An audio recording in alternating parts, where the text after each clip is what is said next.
দেখি বলে, আবু বকর, গেল রজনীতে আমার জীবনের ঊর্ধ্বগমন হয়ে গেল রে আবু বকর, মেরাজ করে আসলাম, আল্লাহকে দেখে আসলাম। আবু বকর জবাব দিয়ে কি শোনেন, আবু বকর সঙ্গে সঙ্গে বলে দিলেন, সাদাকতা ইয়া হাবিবাল্লাহ, আপনি যা বলেছেন সব সত্য। নবী বলে, আবু বকর, কোনো প্রশ্ন নাই, কোন জিজ্ঞাসা নাই, এত তাড়াতাড়ি তুমি আমার মেরাজের ঘটনা কেমনি বিশ্বাস করলা? আবু বকর বলে, কি প্রশ্ন করব, কি জিজ্ঞাসা করব, ছোট কাল থেকে আপনাকে মক্কা নগরে চিনি, জিন্দেগিতে একটা মিথ্যা কথা বলেন না, আজ কি বুঝি পয়গম্বর হইয়া মিথ্যা বলবেন? কিসের প্রশ্ন? আপনি যা বলবেন, যা বলেছেন সব সত্য।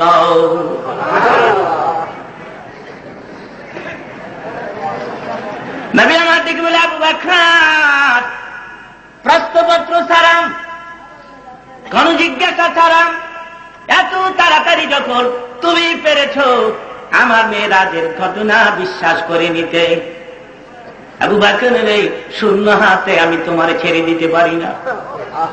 আবু বকর বলে, হুজুর গো, কি দিবেন আমাকে? দেন, আমি সাদরে গ্রহণ করব। আমার নবী বলে, আবু বকর, এতদিন ছিলেন আপনি শুধু আবু বকর, আজকে থেকে আপনার নামের পরে সিদ্দিক উপাধি লাগাই দিলাম। আর করে বলেন সুবহানাল্লাহ। সুবহানাল্লাহর আওয়াজ এত মিস্টেক।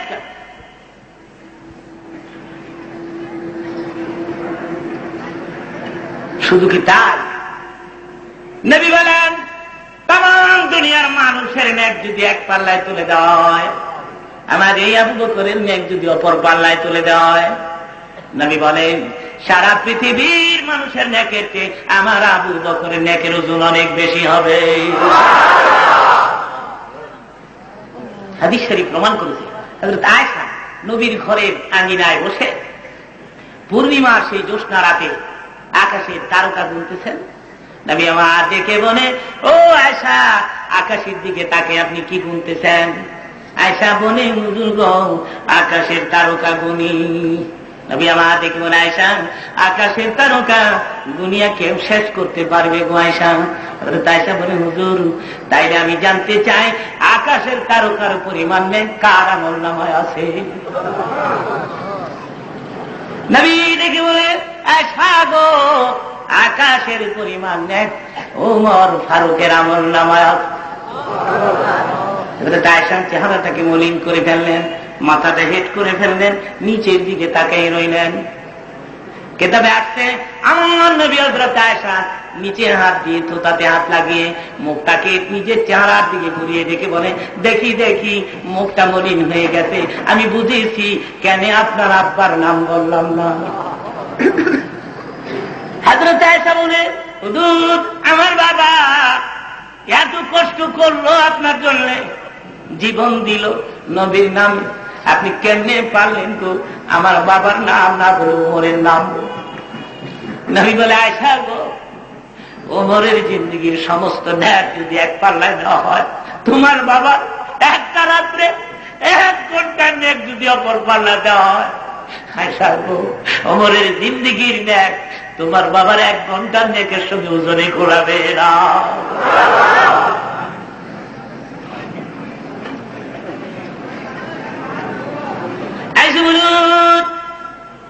কোন রাত্রি আমি এটা জানতে চাই। নবী বলে, আয়েশা গো, হিজরতের সেই স্মরণীয় রজনী, শেষ রাতে আমি তোমার আব্বার ঘরে দরজায় দাঁড়ায় ডাকছিলাম আবু বকর।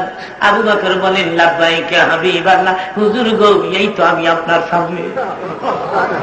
নবী দেখে বলে, আবু বকর, গভীর রজনী, সব মানুষ ঘুমাই রয়েছে, এত তাড়াতাড়ি কেমনে তুমি সজাগ পাইলা? আমি ছোট্ট গলা আবু বকর বলে ডাকছিলাম। আবু বকর বলে, হুজুর, আজ থেকে বহুদিন আগে একবার আপনি বলেছিলেন রাতের অন্ধকারে মক্কা থেকে সোনার মদিনায় হিজরত করবেন।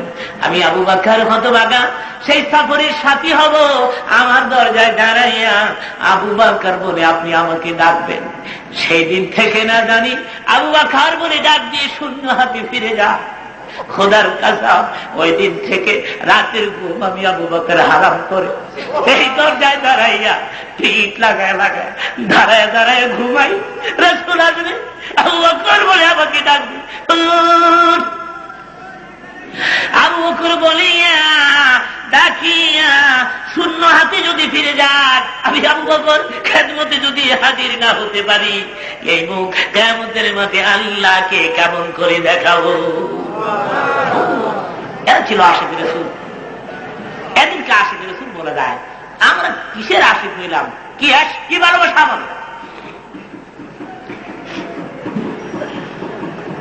আবু বকর বলে, হুজুর জিন্দেগিতে একটা মিথ্যা কথা বলেন নাই, আজকে বুঝি আপনি মিথ্যা বলবেন। পয়গম্বর হওয়ার আগে মিথ্যা বলেন নাই, পয়গম্বর হইয়া বুঝি আজকে মিথ্যা বলবেন।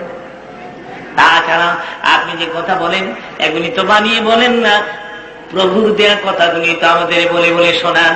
আল্লাহ ওয়াজ করেন, মা ইয়ান্তিকু আনিল হাওয়া ইন হুয়া ইল্লা ওয়াহয়ুহা।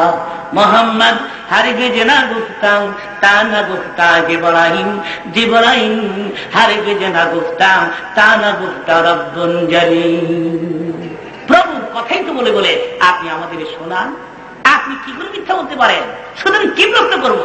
মেরাজের ব্যাপারে যা কিছু বলেছেন এবং যা কিছু বলবেন সব সত্য করে করছে। একদিক দিয়া সাহাবীরা মেরাজের ঘটনাকে তাসদীক করতেছে, অন্যদিক দিয়ে আবু জহিল্লাহ কি করে শোনেন? আবু জহিল্লাহ মক্কা নগরী ঘুরে আর করে শুনছ আব্দুল্লাহর পুলার মাথা খারাপ হয়েছে। লোকেরা কয় কেমনি হইল? এই শোনো না, মক্কা থেকে বাইতুল মকদস হইয়া সপ্তম আকাশ পাড়ি দিয়া খুদার লোকে দেখা ফিরাই বসছে। এইটা পাগল ছাড়া কি বলতে পারে? মক্কা থেকে বাইতুল মকদস যেতে কয়েক মাসের পর আকাশ থেকে তার জবাব না দেব, মা সাহিবুকুম বিমাজনুন। সবাই বলুন, ওয়া মা সাহিবুকুম বিমাজনুন।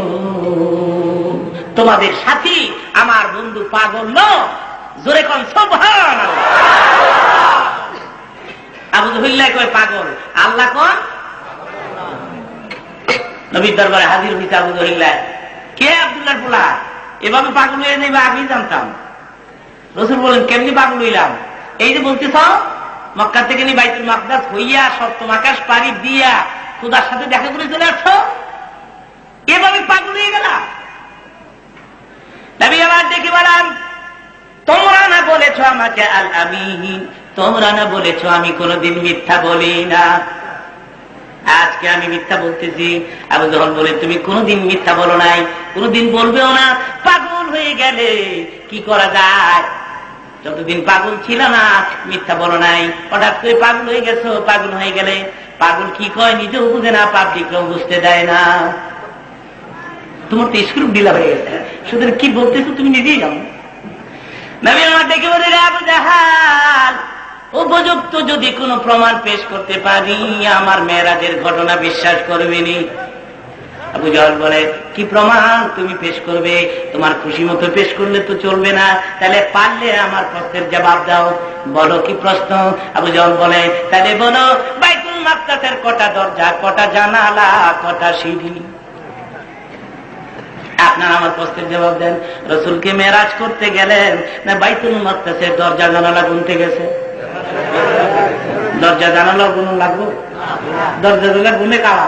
যারা ঘর কিনতে যায়, যারা বাড়ি কিনতে যায়, দেখি জানালার ফিটিং ভালো, দরজার ফিটিং মজবুত। নবী কি বাইতুল মাকদাস কিনতে গেছে? যদিও গুনেন নাই, যদিও জানা নাই, কিন্তু আজকে বলতেই হবে জোরে কোন সুবহানাল্লাহ। মনে রাখবেন, আমার হুজুর মুসিবতে পড়ে গেলে, বিপদে পড়ে গেলে দুটা কাজ করতেন। প্রথম কাজ হলো, খুব বেশি বিপদে পড়ে গেলে জমিনে মুসাল্লা বিছায় সেজদায় পড়ে যেতে। হযরত ফাতিমাকে ডেকে বলেন, মা খুব বেশি বিপদ যদি হয় গো, নিজের হুজরায় মুসাল্লা বিছায় সেজদায় পড়ে যাই।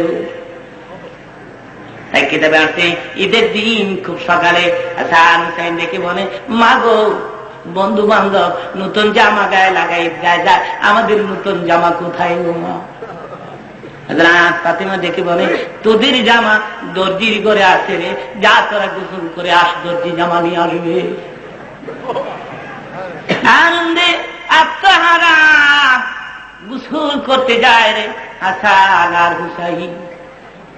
আসলে তো দর্জির ঘরে জামা নাই।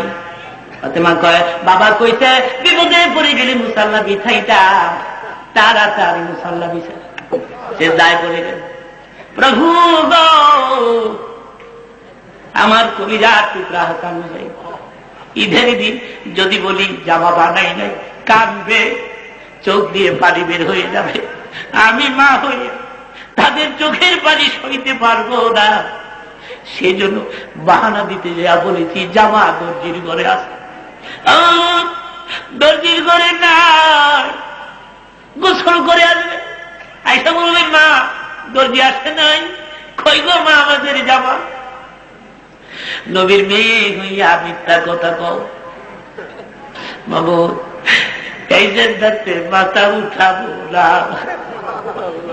কাঁদতেছে হযরত হাসান হুসাইন, ঘরের ভিতরে এসে দেখে মা কাঁদতে।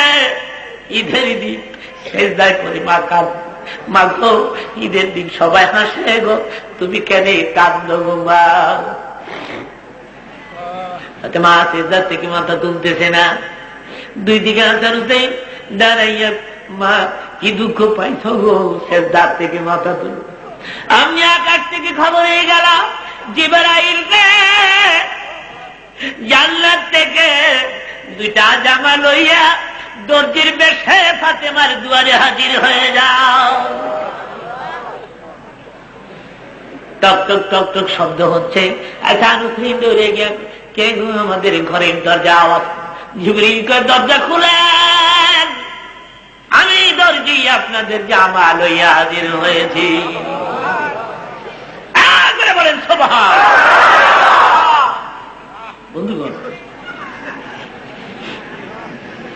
হুজুর বিপদে পড়ে গেলে দুটা কাজ করতেন। প্রথম কাজ মুসাল্লা বিছাই দিতেন, 2 নম্বর কাজ আমার হুজুর মুসিবতে পড়ে গেলে, বিপদে পড়ে গেলে হাত দুইটা প্রভুর দরবারে তুলে দিতেন। মুনাজাত। বদরের যুদ্ধে তাকিয়ে দেখুন, আমার হুজুর আবু বকর সিদ্দিককে ডেকে বলে, আবু বকর, আমার সাহাবী গুলো কোথায়? একটা সাহাবীও তো আমি দেখি না। আবু বকর বলে, হুজুর এগুলি কাফেরদের মাঝে বন্টন হয়ে গেছে, সাহাবীরা যুদ্ধের ময়দানে যুদ্ধ করতেছে। নবী বলেন, না রে আবু বকর, না, সাহাবীরা একজনও তো আমি দেখি না। সঙ্গে সঙ্গে দুইটা হাত করলেন। আবু বকর বলেন, আমি নবীর পেছনে পেছনে থাকতাম, জিন্দেগি পর দেখছি এভাবে মুনাজাত করে বদরের যুদ্ধে তুলতে তুলতে মাথার। আবু বকর বলেন, হাত দুটা এত উপরে তুলেছে, আমার নবীর গায়ে চাদর পেছন দিকটা সরে গিয়ে বদরের জমিনে পড়ে গেছে। আবু বকর বলে, চাদরটা আমি দুনিয়া গায়ে লাগাই দিলাম, আর বললাম, হুজুর গো, এইভাবে তো জীবনে কোনোদিন কাঁদতে দেখি না, বাস হয়ে গেছে, আর কাঁদেন না।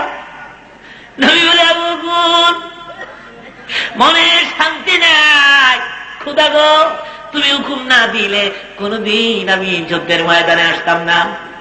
তুমি হুকুম দিয়েছ, সেজন্য তো যুদ্ধের ময়দানে আসছি।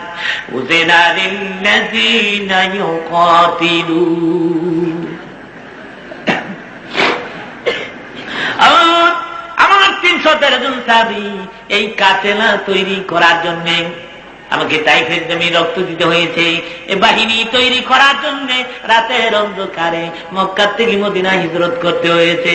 খোদা গো, আমার অতি আদরের 313 জন সাহাবী কোথায় গো? আমি একজনও তো দেখি না। আমার সাহাবী মাইরো না, আমার বুক খালি কইরো না। এভাবে নবী যখন ইস্তেগফার করতে লাগলেন, ফরিয়াদ করতে লাগলেন, আপনি আকাশ থেকে খবর হয় আল্লাহ ওয়াজ করেন, ইন তাস্তাগীসুনা রাব্বাকুম ফাস্তাজাবা লাকুম আন্নী মুমিদ্দুকুম বিআলফিম মিনাল মালাইকাতি মুদ্দিফিন। আল্লাহ দেখে বলে, জিবরাইল রে, বদরের মাঠে আমার বন্ধু কাঁদবে, বন্ধুর চোখের ওই বদরের মাটি স্পর্শ করে না। জিবরাইল যা বন্ধুর কাছে আমার সালাম টুকুন বলে দে, আর যেন না কাঁদবে, এক ফোঁটা পানি যেন আর চোখে না দেখ। আমি আকাশের দিকে তাকায় দেখেন, আমি বদরের যুদ্ধ করার জন্য 1000 ফেরেশতা পাঠিয়ে দিলাম।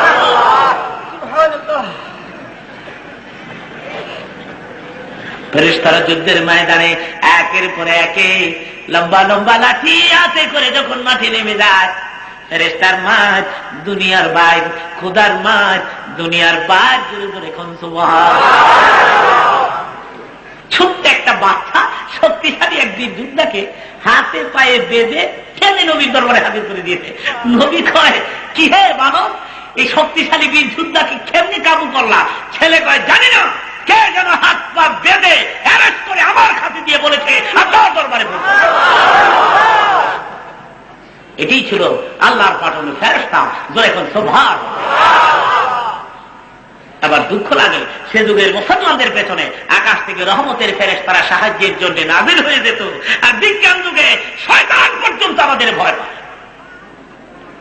শয়তান কয়, ফজর, জুহুর, আসর, মাগরিব, এশা একটানা 5 ওয়াক্ত নামাজ পড়ে নাই, এক্ষুনি তারপরে গজব নাযিল হবে, যদি তার পাশে থাকি সেই গজবে আমিও পয়রা মরবো, সুতরাং এর কাছে আমি থাকবো। রে মুসলমান, শয়তান ভয় পায় আমাদের, আর সে যুগের মুসলমানদের পেছনে রহমতের ফেরেশতা না। জোরে কোন সুবহানাল্লাহ।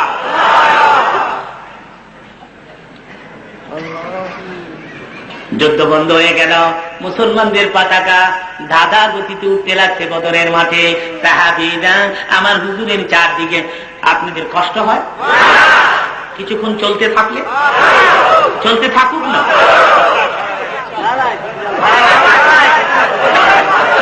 আপনারা একবারে খামোশ হলে আমি চালাবো, একটা লোক মাথা লড়াবেন, চালাবো, একবারে খামোশ। বক্তৃতার পরে মুনাজাত হবে, বৃষ্টির জন্য দোয়া করা হবে। আপনি পারবেন না আপনার মা বাবার জন্য কিছুক্ষণ পরে হাত তুলে দোয়া করে একসাথে বিদায় হতে? বেশি পেরেশান হবেন, মাথা নাড়াবেন না। সোনার মদিনায় রাজবের চাঁদ, এটা মেরাজের চাঁদ, এই চাঁদে রহমতি বরকতি জলসায় আল্লাহ হাজার করে দিয়েছেন। বলে বলেন আলহামদুলিল্লাহ। বদরের যুদ্ধে মুসলমানদের হাতে বিজয়ী পতাকা উঠতেছে, যে পতাকায় লেখা ছিল লা ইলাহা ইল্লাল্লাহ মুহাম্মাদুর রাসূলুল্লাহ। নবী সাহাবীরা নবী চারদিকে বসা। সাহাবী একজন দাঁড়িয়ে বলে, হুজুর যুদ্ধের ময়দানে আমি দক্ষিণ দিক দিয়েছিলাম, কাফির বেঈমানের বড় মজবুত করে পিটাইতে এবং মারছি। আরেকজনকে, হুজুর আমি উত্তর দিক দিয়েছিলাম, যা মারছি একবারে খতম করে দিয়েছি। আরেকজনে দাঁড়িয়ে বলে, হুজুর সব মিথ্যা, আপনি যখন মুনাজাতে কাঁদতেন হঠাৎ করে দেখি বিজয়ী পতাকা উঠতেছে। নবী কিছু বলেন না, নিচের দিকে তাকিয়ে আছেন, হা না কিছু বলেন না। আল্লাহ দেখে বলে, ও জিবরাইল, আমার বন্ধুর কাছে বদরের মাঠে যাও। সাহাবীরা আনন্দ আত্মহারা হয়ে এক একজন এক এক কথা বলতেছে। রাসূল কেন কিছু বলে না, কেন তাদের সান্ত্বনা দেয় না? বন্ধুরে যাইয়া বন্ধু যেন বলে দেয়, মা রামাইতা ইয রামাইতা ওয়ালাকিন্নাল্লাহ রামা। হাবিব তুমি বলে দাও, বদরের মাটির তীরগুলো তারা ছাড়ে নাই, আমি আল্লাহ নিজে ছেড়েছি। বদরের যুদ্ধ তোমরা করো নাই, আমি আল্লাহ নিজে করেছি। তার অর্থ হল, ও মুসলমানেরা, বদরের যুদ্ধ চলাকালীন অবস্থায় তোমরা তীরগুলো মেরে দিয়েছ, মারার দায়িত্ব ছিল তোমাদের। আর তীরগুলি ধরিয়া ধরিয়া কাফেরদের সিনায় ঢুকায় দেওয়ার দায়িত্ব ছিল আমি আল্লাহ। যুদ্ধটা কে করলো? আর তো দেখুন,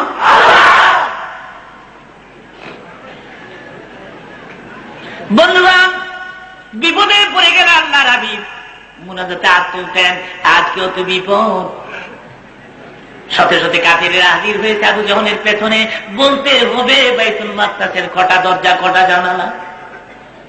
নবী মোনাজাতে বলে, আল্লাহ তোমার প্রেমের সমুদ্রে ডুব মারিয়া আমি মেরাজ করেছি, বাইতুল মাকদাসে তো ইমামতিও করছি, কিন্তু গুনি নাই গো কটা দরজা কটা জানালা। আমি তো গুনি নাই আল্লাহ, আমি কেমনি কম? যদি না বলতে পারি মক্কার কাফেররা বলবে তোমার হাবিব মিথ্যাবাদী। দেখো কেমনে বলবো জানি না। অমনি আকাশ থেকে খবর হয়ে গেল, জিবরাইল রে আমার বন্ধুর কাছে যা, আর খালি হাতে যাবি না, গোটা বাইতুল মাকদাসটা তুলিয়া মক্কা নগরে লইয়া যা, আমার বন্ধুর চোখের সামনে তুলে দাও।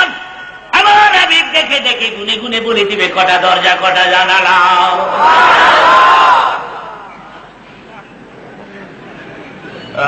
যদি বলেন বাইতুল মাকদাসটা তুলে নিয়ে আসছে, এটাও সত্য হবে। আর যদি বলেন অরিজিনাল বাইতুল মাকদাস রয়েছে, টু কপি আরেকটা মক্কা নগরে পৌঁছেছে, এটাও সত্য হবে। এরশাদ সাহেব বঙ্গভবনে বসে বক্তৃতা দিলে প্রতিটি বাংলার ঘরে ঘরে টেলিভিশনে এক একটা এরশাদ যদি হাজির হয়ে যেতে পারে, অরিজিনাল বডির থেকে যদি আরেকটা বডি হতে পারে, মানুষ গবেষণা করে রিসার্চ করে মেশিন বানাইয়া মানুষের বডিকে ট্রু বডি করে ট্রু কপি করে টিভির ভিতরে পৌঁছাই দিতে পারে। আল্লাহ বলেন অরিজিনাল বাইতুল মাকদাসকে ট্রু কপি করিয়া মক্কা নগরে বন্ধুর চোখের সামনে আমি আল্লাহ পৌঁছাতে পারি না। আর করে বলেন পারেন কিনা? 100 বার পারেন, 2 কোটি বার পারেন।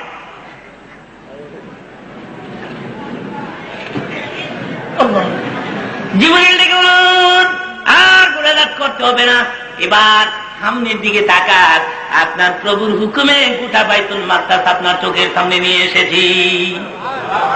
এক একটা সাইড আমি ঘুরাবো আর আপনি গুনে গুনে বলে দিবেন কটা দরজা কটা জানালা কটা। আমার নবী গুনে গুনে বলতেছেন, আবু জাহিল্লাহ মাথা হেট করে ফেলেছে, মনে মনে ভাবে ব্যাপার কি, স্টেটমেন্ট তো ঠিকই দিচ্ছে, ব্যাপার কি, কেমনে গেল রে রাতারাতি, ব্যাপার কি? নবী আমার ডেকে বলে, না আবু জাহল আমি কি সত্য বলছি না মিথ্যা বলছি? আবু জাহল কিছুক্ষণ পরে চিৎকার করে ডেকে ডেকে বলে, বাইতুল মাকদাস সম্পর্কে স্টেটমেন্ট তুমি ঠিকই দিয়েছ, তুমি যে আল্লাহর পাঠানো পয়গম্বর আমি মানি না। তকদিরে কলমা থাউন লাগবো কিনা ধরে রাত এখন 11:30 বাজে, এত রাত পর্যন্ত এই প্যান্ডেলের নিচে বাইরে বসে বসে দিনের আলোচনা শোনা কপালে থাকতে হবে কিনা বলে? এ তাকদীর কি মুআমালা। এই সময় কত মানুষ সিনেমা হলে, কত মানুষ শিল্প মেলায় বাম্পারের পিছিয়ে ঘুরতেছে, কত মানুষ কত জায়গায়, কত মানুষ নর্তকীর পিছনে ঘুরতেছে, কত মানুষ প্রাণে নিজের জীবন কুরবান করছে। আল্লাহ বলেন তোদেরকে আমি ওই সমস্ত অপবিত্র বৈঠকে পাঠাবো না, আমি তোদেরকে বেছে বেছে আজকের যে আমরা গুদারা গাছে বসায় রাখবো শেষ মোনাজাত পর্যন্ত ধরে। এখন সবা এ তাকদীর কি মুআমালা, এটা নসিবের লীলা।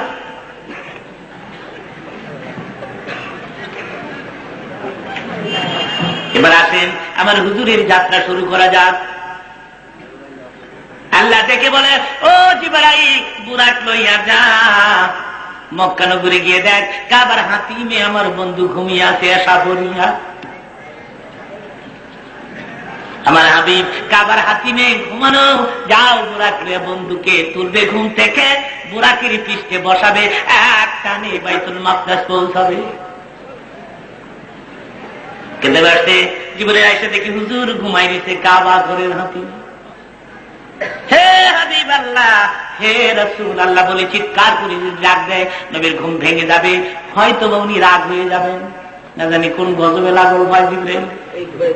জিবরাইল চিন্তা করিয়া উপায় অন্তর না পাইয়া জিহ্বা ভেদ করে মতান্তরে নরম গাল দুইটা আমার নবীর 2 পায়ে লাগাই দিলেন। এখানে প্রশ্ন আসতে পারে, হুজুর জিবরাইল এবার গাল করতে আইলো, জিব্রা করতে আইলো, জিবরাইল ফেরেশতা, ফেরেশতার আবার গাল মুখ আছে কিনা? এগুলি জানার জন্য ওয়াজ মাহফিলে আসতে হয়। ধরে কোন আলহামদুলিল্লাহ। ওয়াজ কি আর এমনি আছে?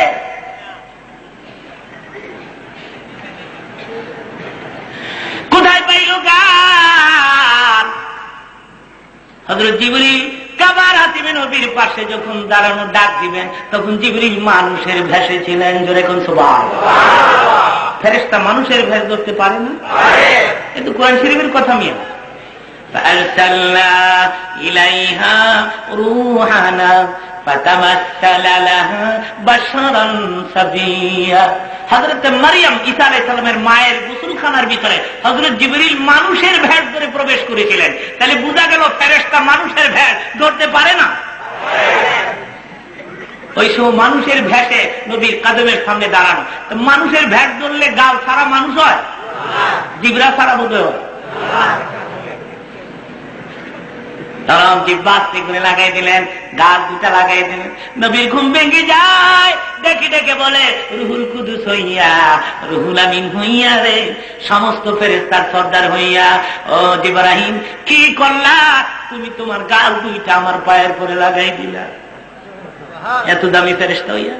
জিবরাইল উত্তর দিয়ে, হুজুর রুহুল কুদুস হতে পারি, রুহুল আমিন হতে পারি, সমস্ত ফেরেশতার সর্দার হতে পারি, কিন্তু আপনার পায়ের সামনে আমার কোনো মূল্য না। বুরাক আপনার জন্য অপেক্ষা করে। এখন প্রশ্ন আসতে পারে, হুজুর বুরাক কি জিনিস একটু বুঝিয়ে দেন। হাদিস শরীফ খুলুন, রাসূল ইরশাদ করেন, ওয়া দাব্বাতুন আবিয়াতুন ফাওকাল হিমারি দুনাল বুগুল। বুরাক সম্পর্কে সাহাবীরা প্রশ্ন করলে আমার নবী বলেন, দাব্বাতুন আবিয়াতুন সাদা রঙের একটি জানোয়ার, ফাওকাল হিমার গাদার চেয়ে একটু বড়, দুনাল বুগুল খচ্চরের চেয়ে একটু ছোট। গাদাও নয়, খচ্চরও নয়, ঘোড়ার কথা তো হাদিস শরীফে মোটেই নাই। তাহলে ঘোড়াই না করতে, এই যে বুরাক ক্যালেন্ডারে যে বুরাক বরকত হিসেবে ঝুলায় রাখছেন, এই ঘোড়াই না বাপের বাচ্চাই না। মুখটা লেডিস মার্কা, বুরাকের মুখ লেডিস, একটা যুবতী মেয়ের চেহারা, শরীরটা ঘোড়া। মদিনাতুল মুনাওয়ারাতে আজ থেকে 2 বছর আগের কথা, আমি মদিনার মন্ত্রী পরিষদের একটা দাওয়াতের কার্ড পেয়েছিলাম বাংলাদেশের মৌলবী হিসাবে। খুদা আমার কপালে রাখছিল বোধ হয়। আমি আপনার ওই যে ঘরের ভিতরে, যেটাকে জাদুঘর বলা হয়, স্পেশাল একটা ঘরের ভিতরে হুজুরের হাতের ব্যবহার কিন্তু তরবারি আমার হাতে ধরে দিয়েছে। যুদ্ধের ময়দানে যে হেলমেটটা নবীর মাথায় ছিল সেটাও আমি ধরে দেখেছি। কিন্তু কই, ওখানে তো বোরাক পাওয়া যায়নি, ওখানে তো বোরাকের ফটো পাওয়া যায়নি, বোরাকের কোন মূর্তি পাওয়া যায়। প্রশ্ন আসতে, হুজুর এই বোরাকটা করতে হবে, কোন আর্টিস্ট হয়তো ভাবছে ঘোড়া দ্রুত চলতে পারে, বডিটা ঘোড়ার মতো বানিয়ে দিয়ে, আর মুখটাকে মেয়েলি মার্কা বানিয়ে দিয়ে লেডিস মার্কা। লং জার্নি, 27 বছরের জার্নি, চেহারাটাকে লেডিস বানিয়ে দিয়ে। আমার আল্লাহর হাবিবের চরিত্রের উপরে কলঙ্কের তুলি ধরেছে যে আর্টিস্ট।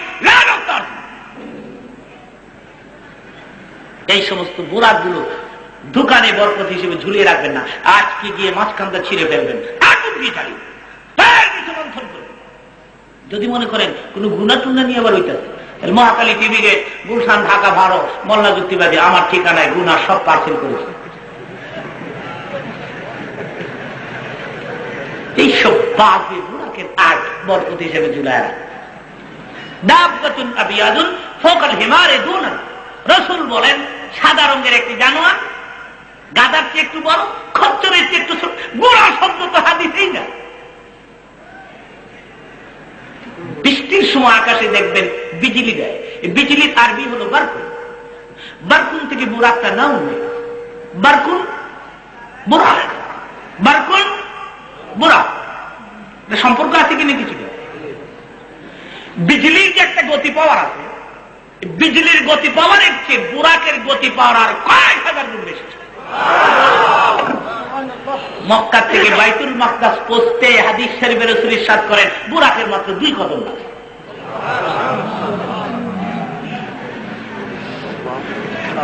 এক টানে বাইতুল মাকদাস।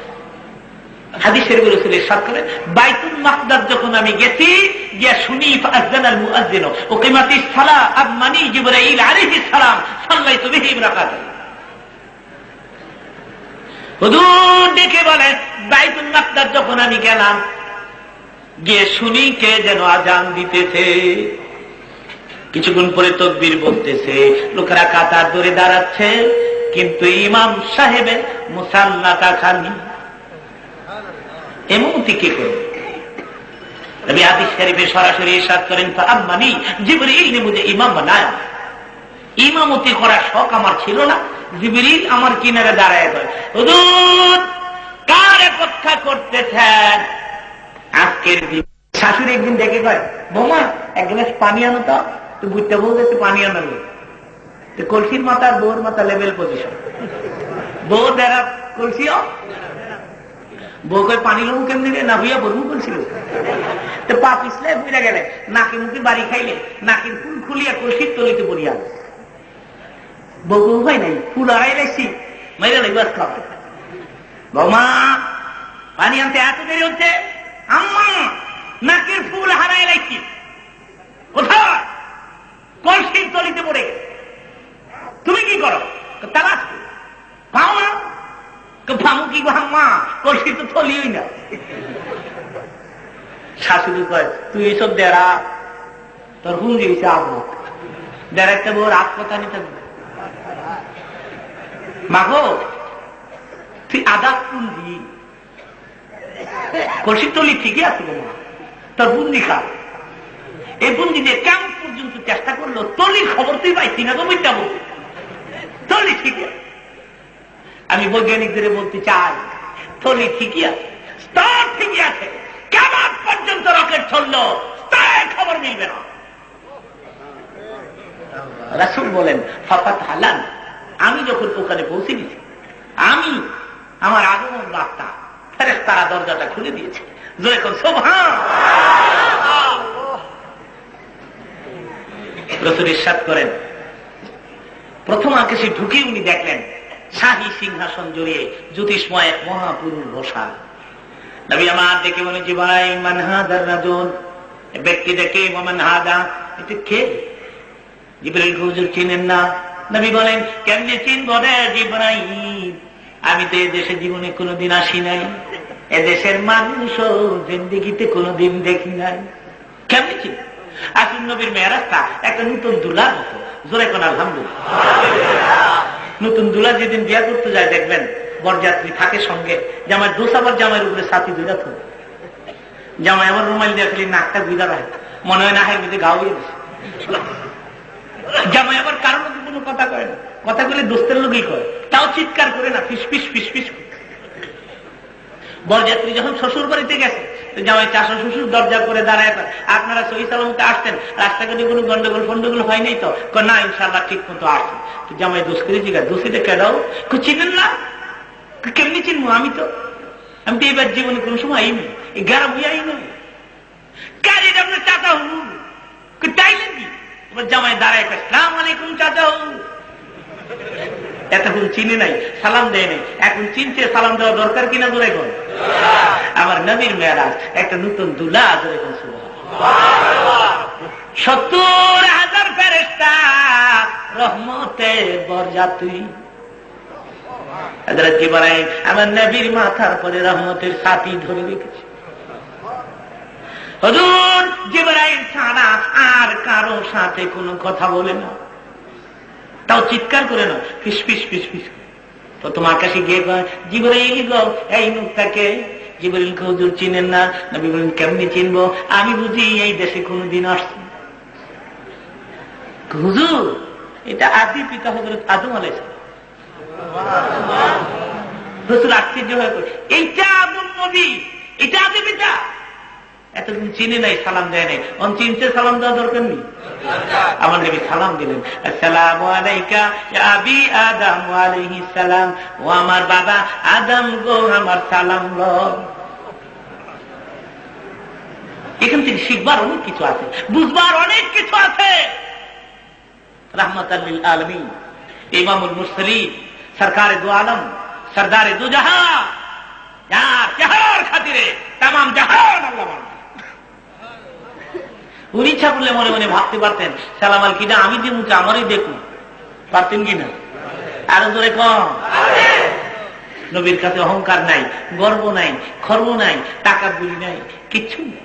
আর আমরা বাবারই বাবা, 2-3টা বাড়ির মালিক, একটা গাড়ির মালিক, 10-20 লাখ টাকার মালিক, এর জুতার মুড়ার শব্দ কি ধার ধার ধার ধার, তো ভাড়া এলাম দুনিয়া।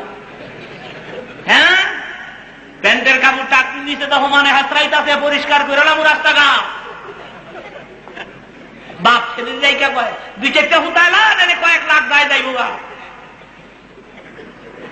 এগুলি শুভ লক্ষণ নয়। অহংকার তাকাব্বুরি করা শুভ লক্ষণ। সেই জন্য আমি বলি মাঝে মধ্যে, নিজে যাকে বড় বলিবে সে বড় নয়, নিজে যাকে ছোট বলিবে সেই বড় হয়। সবাই বলুন, নিজে যাকে বড় বলিবে সে বড় নয়, নিজে যাকে ছোট বলিবে সেই বড়। অহংকার তাকাব্বুরি কইবেন না। সেজন্য বলি, আমার মতো বড় বক্তা দুনিয়াতে নাই। আমার নাম শুনলে হাজার হাজার লোক আসে।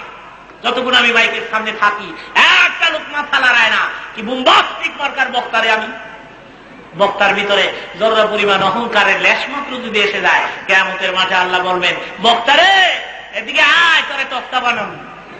বাবা, তাকাব্বুরি কইরেন না, অহংকার কইরেন না, গর্ব খর্ব কইরেন না। রাসূলের কাছে তাকাব্বুরি নাই, অহংকার নাই, গর্ব নাই, খর্ব নাই। উনি আগেই সালাম দিয়ে দেন। জয় কোন সুবহান।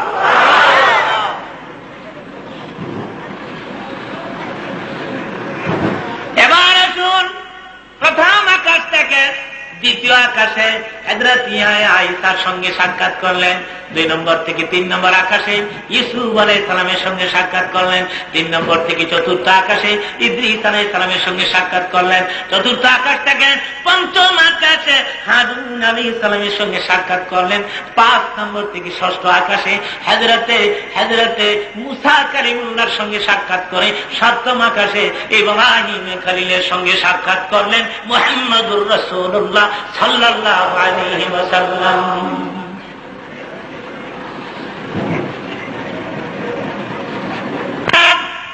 সপ্তম আকাশের উপরে উঠে দেখি ইব্রাহিম নবী বাইতুল মামুরের সিঁড়ির সাথে ট্যাগ লাগিয়ে বসা। জিবরিল, এটা কে? জিবরিল, এটা ইব্রাহিম খলিল। আল্লাহর হাবিব বলেন, আমি গিয়ে দেখি ছোট্ট ছোট্ট ছেলে মেয়েরা চারদিক থেকে দৌড়ে আসে। ইব্রাহিম খলিলের মুখের উপরে কান লাগাই দিলে আল্লাহর খলিল খোদার নামের তাসবিহ তাহলিল গুলো তাদের শিক্ষা দেয়। চলে যায়, আবার একজন আসে, আবার চলে যায়। ও জিবরিল, ছোট্ট ছোট্ট ছেলে মেয়েরা কোত্থেকে আসেন? জিবরাইল কে, হুজুর, এগুলো সমস্ত ছেলে মেয়ে গো, যারা বালেগ হওয়ার আগে মৃত্যুবরণ করেছে।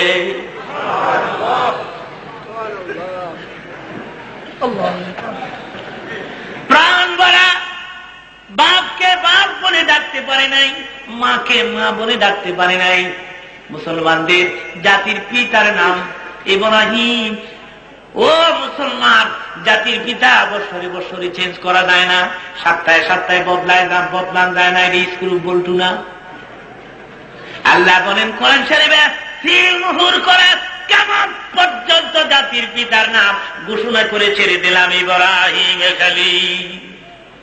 মিল্লাতা আবিকুম ইব্রাহিম ওয়া সাম্মাকুমুল মুসলিমিন। মুসলমান, তোমাদের জাতির পিতার নাম কি? আরো তো এখন কি না? রাসূল নিজে যারে বাপ ডাকে, আনা দুআ আবিনা ইব্রাহিম আলাইহিস সালাম, আমি আমার বাবার দোয়ার ফলস্বরূপ, আমার বাবাই দোয়া করছে, আমি দুনিয়াতে আইছি। আমার বাবা দোয়া না করলে আমি আইতাম না। এটা আব্দুল্লাহ বাবা না, এটা ইব্রাহিম বাবা। তোর এখন সুবহানাল্লাহ। ছোট্ট ছোট্ট মাসুম বাচ্চা যদি মরে যায়, চিৎকার করে কাঁদেন না। একবারে যে কান্দা স্টপ করবেন, এটাও ঠিক না। কাঁদবেন, চোখ দিয়ে পানি ঝর্ণার মতো ঝরে পড়ছে, আমার মাসুম বাচ্চাটা মরে গেছে। কিন্তু অনেকে আছে, বাচ্চা মরে গেলে খবর পাইলে মরে গেছে এরকম চিল্লায়। এমন মাসুম বাচ্চাটা যখন মারাই গেছে, কাঁদতে নিষেধ করি না, কাঁদবেন। না কাঁদলে মনে হয় নিষ্ঠুর পিতা, মায়া দয়া দিয়ে আল্লাহ বানায়নি। কাঁদবেন, চোখটা পানি আস কিন্তু চিৎকার করে না। হুজুর ইরশাদ করেন, কিয়ামতের মাঠ যেদিন শুরু হবে, ছোট্ট ছোট্ট মাসুম ছেলে মেয়েগুলাকে আল্লাহ ডেকে বলবে, তোরা আয় দে যা জান্নাতে ঢুক, জান্নাতি মানুষের খাদেম তোদের বানাই দিলাম। ছোট্ট মাসুম বাচ্চা ডেকে বলবে, ও পৃথিবীতে তুমি পাঠাইছিলা, বালেক হওয়ার আগে তুমি নিয়ে আস।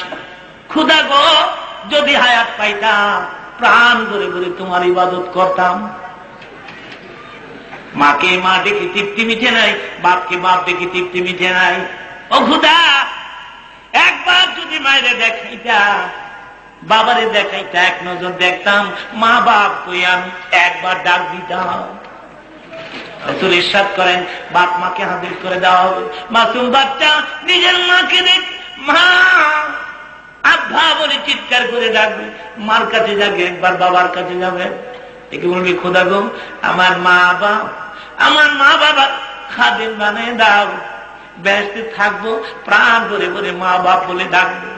আল্লাহ রাব্বি বিশ্বাস করেন, খোদার রহমতের দরিয়াতে জোশ পড়বে, ডেকে ডেকে বলবে, যা তোর খাতিরে তোর মায়ের বাবারে মাফ করে দিলাম। মাসুম বাচ্চা মরে গেলে চিৎকার করে কাঁদবেন না, বেশি আফসোস করবেন। কিয়ামতের মাঠে এই বাচ্চা বাচ্চি আপনার নাজাতের ওসিলা হতে পারে। ধরে এখন সুবহানাল্লাহ।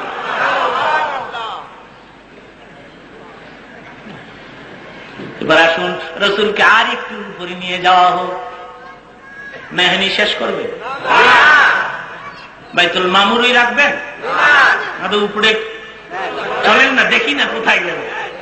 وهو بالأفق الأعلى سبحان الله فدنا فتدلى فكان قاب قوسين أو أدنى فأوحى إلى عبده ما أوحى। বাইতুল মামুর থেকে সীমান্ত এলাকায়, যাকে বর্ডার বলো, তাফসীরের কিতাব সিদরাতুল মুনতাহা, সিদরুন হিয়া ইসমু শাজারাতিন, তাফসীরে জালালাইন খুলে দেখেন বারে গিয়া। সিদরুন এটা একটা বৃক্ষের নাম। সিদরাতুল মুনতাহা, মুনতাহা ইন্তেহা শব্দের অর্থ হলো লাস্ট, যেটাকে শেষ বলা। সিদরাতুল মুনতাহা মানে সর্বশেষ বৃক্ষ, যেটাকে সীমান্ত এলাকা বলা হয়। বলে এখন সুবহানাল্লাহ। ওখানে বুরাক জিবরিল রাসূল পৌঁছে গেলেন। নবী বলেন, হুজুর বুরাক থেকে নামেন। নবী আমার ডেকে বলে, ও জিবরাইল, প্রভুর দরবারে এসে গেছি। জিবরাইল বলে, হুজুর না, প্রভুর দরবার আরো বহু পরে, তাহলে তুমি যে আমারে নামাই দাও। জিবরাইল উত্তর দেয়, কেন নামাই দিই শোনেন। বাসুদুর রহমান জিবরাইল বাগবতা ইয়া রাসূলুল্লাহ, বাসুদুর রহমান জিবরাইল বাগবতা ইয়া রাসূলুল্লাহ, আজিজাগার রবম্বালা বাসুজদি পারুবালা, আজিজাগার রবম্বালা বাসুজদি পারুবালাম। হুজুর সীমান্ত এলাকার উপরে আমি জিবরিল যদি উঠার চেষ্টা করি, আমার 600 পাকা সহ বুরাক সহ জ্বলে পুড়ে ছাইকায় হয়ে যাব। সুতরাং সীমান্ত এলাকার উপরে 1 জর্রা পরিমাণ উঠার ক্ষমতা আমার নাই। এবার আপনাকে রাফরাফ বহন করবে, আর আপনার আল্লাহ নূরের তৈরি একটি সিংহাসন। জোরে কোন সুবহানাল্লাহ। কিতাবে আসছে রাফরাফের গতি পাওয়ার বুরাকের চেয়ে আরো অনেক বেশি ছিল। জোরে জোরে কোন সুবহানাল্লাহ। এবার বুরাক ছাইরা বসলেন কোথায়? রাফরাফ। রাফরাফ এক টান মেরে রাসূলকে আরশে মুআল্লার সিঁড়ির গোড়ায় বলতে 2-3 সেকেন্ড লাগলো, কিন্তু কতটুকুন পথ অতিক্রম করেছে শোনে। সীমান্ত এলাকা থেকে আরশে আজিম যাইতে রাসূল বলেন 70,000 নূরের পর্দা ভেদ করেছে। একটা পর্দার থেকে আরেকটা পর্দার দূরত্ব 500 বছরের। গুলিস্তানের কথা কই নাই, দেখতে হবে আলাদা গিয়ে হয়ে থাকবে। আরশে মুআল্লার সিঁড়ির গোড়ায় যখন রফরফ ঠেলে গেছে, এবার আল্লাহ ডেকে বলেন, হাবিব এটা আমার আরশ, আপনি কদম রাখেন আরশের ভেতরে। হযরত জিবরাইল আল্লাহর হাবিব নিচের দিকে তাকাই দেখি পায়ের পরে জুতা রয়ে গেছে। এবার জুতা খুলতে চায়, এখানে ব্রেন টেক আপ করতে পারে, এই ব্যাপারটা বুঝে আসে না। জুতা লইয়া তো উড়ি কেমনি গেল? ওই যুগের লোকেরা জুতা পায়ে দিয়া ঘুমায় থাকতো। আমার রাসূল জুতা পায়ে দিয়া নামাজও পড়েছেন, সাহাবীরা জুতা পায়ে দিয়ে নামাজ পড়েছেন, রাসূল জুতা পায়ে দিয়া ইমামতিও করেছেন। জুতা পায়ে দিয়া ঘুমিয়ে থাকলে গোল থেকে তুলিয়া বুড়াকে বসায় নিয়ে গেছে, জুতা রয়ে গেছে। জোরে জোরে করুন সুবহানাল্লাহ। এখন নিচের দিকে হাত বাড়ায়, আল্লাহ গো আমি আমার জুতা খুলবো, তোমার আরশের ভেতরে ঢুকবো, জুতা খুল। আল্লাহ হাবিব ডেকে বলেন, হাবিব না, জুতা খুলতে হবে না। আজকে বহুদিন পর্যন্ত আমার আর তোমার জুতার দুলির অপেক্ষায় দিন গুনতেছে। অবশ্য আমরা কোরআন শরীফ খুললে দেখি মুসা আলাইহিস সালাম তুর পর্বতে যখন গেলেন, পর্বতে উঠবে খোরা নুদের তজলি, আল্লাহ ডাক দেয়, ফাকনা না আলাইকা ইয়া মুসা, ও মুসা তোমার পায়ের জুতা দুইটা খুনিয়া তুমি তুর পর্বতে আসো। কোথায় তুর পর্বত? কোথায়? বনি ইসরাইল খানদানের সারা পয়গম্বর, ও মুসা জুতা খুললে। কোথায়? আসে দিন বন্ধু গো জুতা খুলল না। সুবহানাল্লাহ। আর সে আদিম ওখানে ঢুকে বললেন, আর সে আদিম গিয়ে ক্ষান্ত হন নাই, আর উপরে চলে গেলেন। সেটা কি? সেটা কাবা কাউসাইন। আমি কাউস থেকে কাউসাইন বলা হয়েছে। ধনুকের দুইটা মাথাকে কাউসাইন বলা হয়। ধনুকের রশি ধরে দূরে যদি টান দেন, মাথা বেঁকা হইয়া দুই মাথা যতটুকুন পাশাপাশি পৌঁছে যায়, আল্লাহর হাবিব আল্লাহর এত কিনারে চলে গেছে। আরো কিনারে চলে এখন সুবহানাল্লাহ। সেটা কি? সেটা হলো হিজাবে কুবরা, রহমতি বরকতি একটা পর্দা। পর্দার ওই দিকে আল্লাহ, এদিকে মুহাম্মদুর রাসূলুল্লাহ সাল্লাল্লাহু আলাইহি ওয়াসাল্লাম। এখন কথাবার্তা শুরু হয়েছে। ফাওহা ইলা আবদিহি মা আওহা, আলাপ আলোচনা শুরু হয়ে গেল। আল্লাহ দিকে বলে, হাবিব দুনিয়ার জমিন থেকে এত উপরে তুমি আমার দরবারে বেড়াইতে আসছো। বন্ধু বন্ধুর বাড়িতে গেলে একদম খালি হাতে যায় না, কত কিছু লইয়া যায়।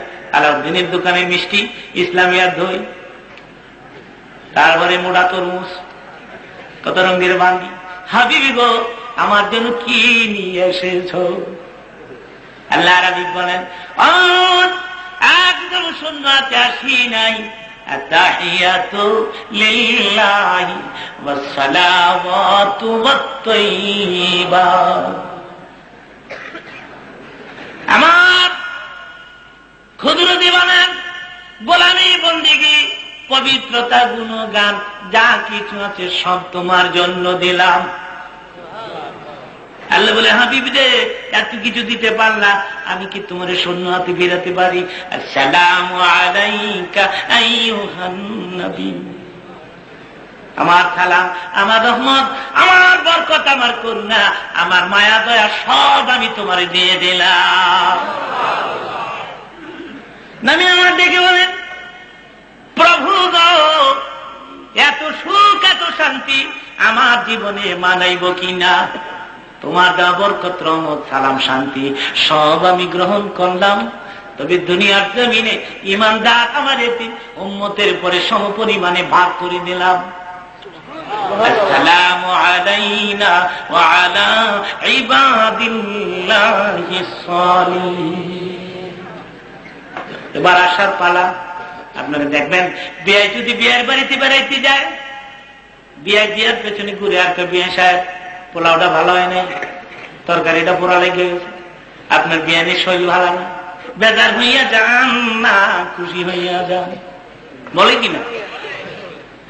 আল্লাহ রাজি চলে আস, আল্লাহ দিকে বলে আমি জান্নাত দেখাইলাম, জাহান্নাম দেখাইলাম, কত কিছু তুমি তোমার চোখে আমারে দেখলাম, আর মুখ দেখলাম, আমার সাথে আলাপ করলা। এবার আমি জানতে চাই তুমি বেজার হইয়া যাও না গো, খুশি হইয়া যাও? আমার প্রশ্নের উত্তর দেন। আল্লাহ কি জানেন না আল্লাহর বন্ধু বেজার না খুশি? তারপরে যে জীবনের কি অর্থ আছে, এই অর্থটুকু জানার জন্য ওয়াজ মাহফিলে আসতে হয়। আমি বলতেছি আল্লাহ কেন প্রশ্ন করলেন। এর আগে শুনুন রাসূল কি বলেন। আল্লাহ পৃথিবী কোন পয়গম্বর এত উপরে তোলো নাই যত উপরে তুমি আমারে তুলেছ। আমি তোমার নূর দেখেছি, তোমাকে দেখেছি আল্লাহ গো, সেজন্য আমি একটু খুশি হয়েছি, বেদার হয়ে গেলাম। দুনিয়ার এতিম উম্মতেরা তো তোমারে দেখলো না।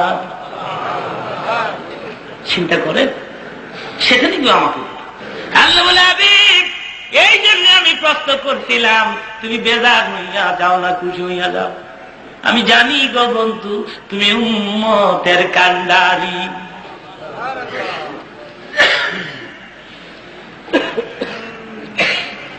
আপনারা বাচ্চাও না মুরগির দিকে তাকায় দেখবেন, মুরগির পরে যখন চিল থাপা দেয় তখন মুরগি মা উড়াল মারে, ওই চিলে ওই ছাদের উপরে ওই গাছের ডালে নিচে নেমে যায়। মুরগি একবার ডাইনে বামে পেছনে সামনে দৌড়াইতে থাকে, পাখা দুটি উঁচু করে বাচ্চাদের বুকে লইয়া কর আর কান্দিস না, আমি তোদের মা লাগি, আমি তাকে একটা বাচ্চা চিলের মুখে ছাড়বো না। আল্লাহর হাবিব বলেন উম্মতেরা রে, কিয়ামতের মাঠ যেদিন শুরু হয়ে যাবে, পানি পানি বলে যখন লোকেরা চিৎকার মারবে, আমি বাচ্চাওয়ালা মুরগির মতো উড়াল মারবো রে, এক উড়াল মারবো, দোজখের দুয়ারে পড়ে যাব, আবার উড়াল মারবো, উচারাতে পড়ে যাব, বিছানের পাল্লার গোড়া খুদার আর সে ছায়া নিচ্ছে, দুটি হাত তুলে তুলে বলবে আমি থাকতে একটা উম্মত দুজকে ছাড়বো না। রাজবের চাঁদকে সাক্ষী রেখে আমরা এখনই আল্লাহ দরবারে মুনাজাত করতে যাচ্ছি। এই দীপ্ত শপথ গ্রহণ করুন, আল্লাহকে হাত দেখায়া জীবনে আর কোনদিন নামাজটুকু ছাড়বো। পারবেন হাত তুলতে?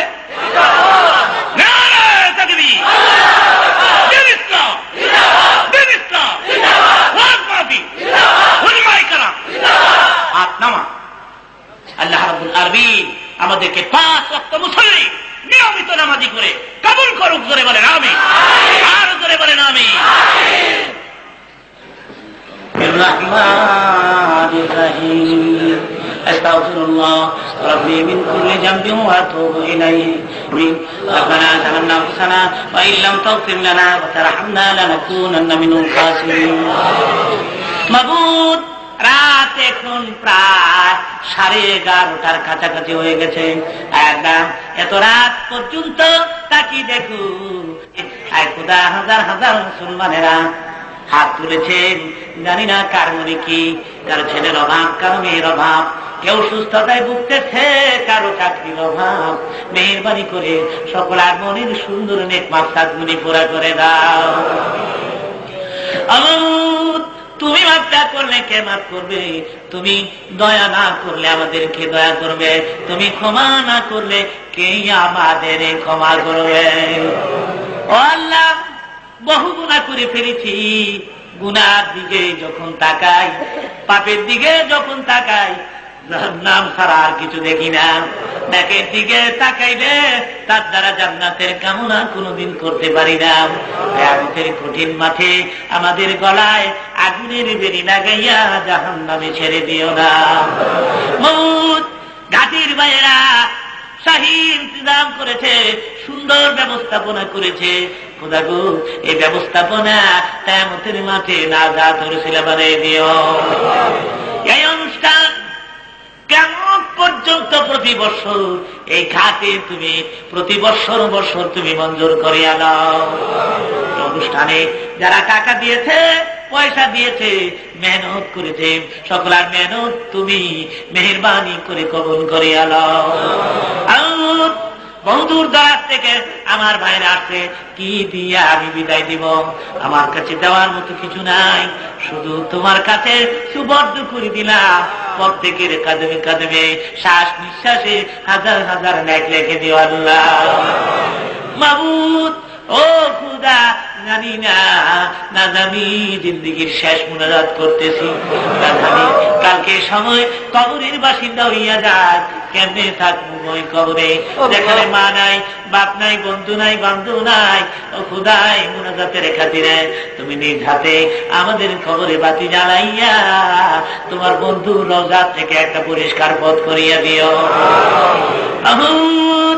ও খুদা, যেদিন মালাকুল মউত পাঠাইবা, যেদিন সময় জারি হয়ে যাবে, ওই দিন তুমি রমজান মাসে পাঠাই দিও, তখন আমি তোমার হতভাগা বান্দা রোজাদার থাকবো।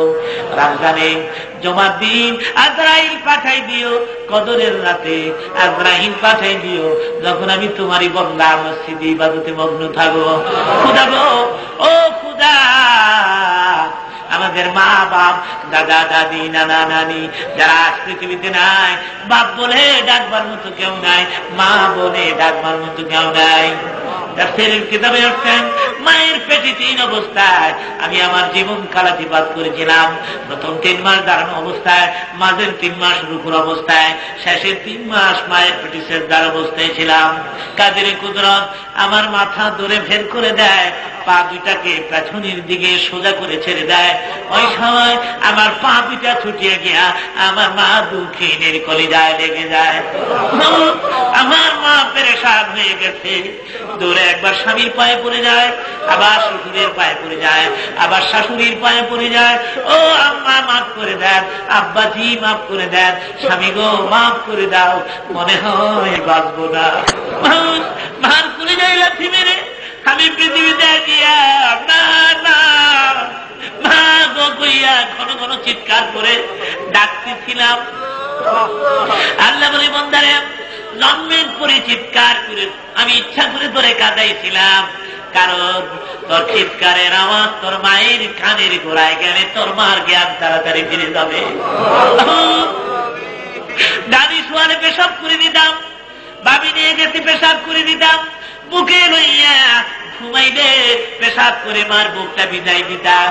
আমার মা ঘুম থেকে উঠে দেখেন ব্লাউজটা ভিজে গেছে, কাপড়টা ভিজে গেছে। খুদা গো, শীতের দিন, মা থার করে কাঁপতেছে। আমাকে রাত করে খাটের থেকে নিচের জমিনে ছেড়ে দেয় নাই। মাঝে মধ্যে রাত হইয়া যদি আমার মা আমাকে মারতেন, তাইলে আমি মায়ের দিকে তাকাইয়া মা মা কইয়া ঘন ঘন ডাকতাম আর কাঁদতাম। আমার মার সাথে সাথে মায়া লাগে, দৌড়ে গিয়ে বলে, আয় আমার কুলে, আর কোনদিন ধরে মারবো না। খোদা, 50 শুনের অভাবে ধারে ধারে ঘুরিয়া বাতের মার আনিয়া বেঁধে না খাইয়া আমারে খাইতে দিতে। ও খুদা, ওই মা দুঃখিনী আর দুনিয়ায় নয়। আমি জানি না কার মা আছে, কার মা নাই, কার বাপ আছে, কার বাপ নাই, আমি জানি না। খুদা গো, যাদের পিতা মাতা নাই, তোমার বন্ধু হাদিস শরীফে ইরশাদ করেছেন, সন্তান যখন মা বাবার জন্য কাঁদে, সন্তানের চোখের পানি চোখ থেকে বের হয়ে নাকের আগায় আসার আগে আগে বাপ মার জিন্দেগির খবর আজাবা হয়ে যায়। মায়েরা মাফ করে দাও, বাবারে মাফ করে দাও। যাদের পিতা মাতা গুলো পৃথিবীতে বেঁচে আছে, হায়াত বাড়ায় দাও, প্রাণ বলিয়া বাবার খেদমত করতে পারে তুমি তৌফিক দিয়ে দাও। তুমি তাকিয়ে দেখো, তোমার বন্ধারা কান্দে। তুমি বলেছ, ও বন্ধা কান, আমি যখন দেখবো তুই কান্দো রে বন্ধা, আমি আল্লাহ যখন দেখবো তোর গাল বেয়ে বেয়ে পানির ফোঁটা ঝর্ণার মতো ধরে পড়তেছে, আমি খোদার রহমতের দরিয়ায় জুস মারবে রে বন্ধা, সঙ্গে সঙ্গে আমি তোর জিন্দেগি সমস্ত গুনাহ মাফ করে দিব। আমাদের অন্তর শক্ত হয়ে গেছে, এই চোখে পানি আসে না, কান্দইরা মুখের মতো মুখটা বেঁকা করে রাখলাম। মাহমুদ, তুমি আমাদের মাফ করিয়া দাও। মাহমুদ, বাংলাদেশে তুমি শান্তি দিয়ে দাও। আর কত মারামারি হবে, আর কত মানুষ মরবে, আর কত রক্তে লাল হবে। খোদা গো, ভাই হইয়া ভাইকে ভালোবাসতে পারি তৌফিক দাও। মারামারি, চুরি, ডাকাতি, রাজধানী, খুন খারাপি ধুয়ে মুছে তুমি সাফ করে দাও। সোনার বাংলায় তুমি রহমত নাযিল করে দাও আল্লাহ। تقبل منا إنك أنت السميع العليم وتب علينا يا مولانا إنك أنت التواب الرحيم لا